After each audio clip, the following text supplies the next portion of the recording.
నువ్వు అన్నట్టుగా ఫోన్ అనేటువంటిది ఒక గురువుగా మారిపోయింది.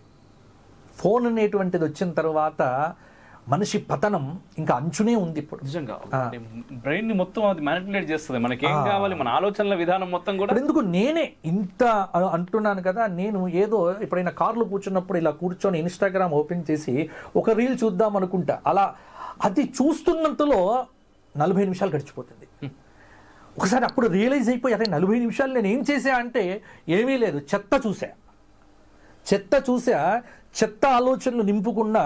అంటే ఇంత ఉన్నటువంటి నన్నే ఇది ప్రభావితం చేస్తోంది. అంటే గురువుల దగ్గర అధ్యయనం చేసి నేనే అవి చూస్తూ దారి తప్పుతానేమో అన్న ఆలోచనలు నాకే కలుగుతూ ఉంటే అసలు ఈ శిక్షణ ఏదీ లేకుండా ఉన్నటువంటి వ్యక్తి దారి తప్పకుండా ఉంటాడా?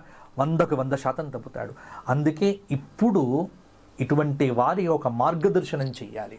అందుకే మొత్తం నా శిక్షణా కేంద్రం మొదటగా పూర్తి స్థాయిలో పౌరాణిక పండితులను తయారు చేయటం. అదే అడగబోతున్నాను, స్ట్రక్చర్ ఎలా ఉంటుంది?